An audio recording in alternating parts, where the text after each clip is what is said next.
Today I'm going to show you how to make gingerbread Christmas trees.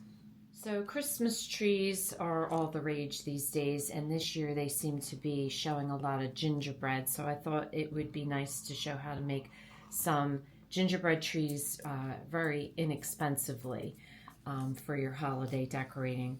So the first thing you're going to need is the wood trees, and you can find these, they sell them everywhere now, Michael's, Hobby Lobby, and this came in a packet of 5, so you had 2 large and 3 small. And so all you'll need is a package of your wood trees, and then some some paint, a gingerbread color, which is a light brown, and then I chose to do a little pop at the bottom, so I painted my base red and the wooden stump in a dark brown.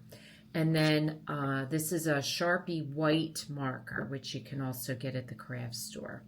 So that's all the supplies you're going to need to get started. So the first step you want to do is you want to put your base coat on, and this is the light tan, and you just want to do this with a paintbrush. And this will probably take you 2 coats to do, one and then one to, get any of the streaks. So go ahead and paint your trees all the light brown and let this dry thoroughly. So your next step then is to paint the base with a tiny paintbrush. I painted mine red, and then you want to paint the dark brown last.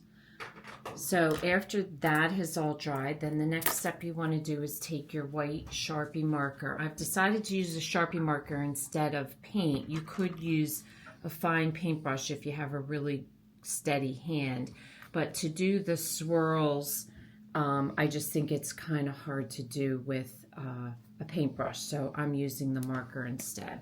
So you basically just want to decorate it however you choose. So swirlies, anything you want going around the way you think, gingerbread would look. And I did have to go over the Sharpie twice, so I let it dry, and then I repeat this just to make sure that the white is coming through strong. So this is the difference between 1 coat of the marker and then 2 coats of the marker. So this is my first one. I just did a swirl and a few dots and filled in the top. So I'm going to go ahead and put another coat on that, and then it'll look like the larger tree. So I thought these turned out really nice. It's a very easy, quick, inexpensive craft. And if you're into the gingerbreads this year, this is a perfect little decoration that you can put on a ledge or mix with your other Christmas trees that you might already have. So if this is your first time watching, welcome, and please don't forget to subscribe. If you want to receive future notification of posts, please hit the bell. And if you like this video, please give us a thumbs up. Thanks for watching, and we'll see you again soon.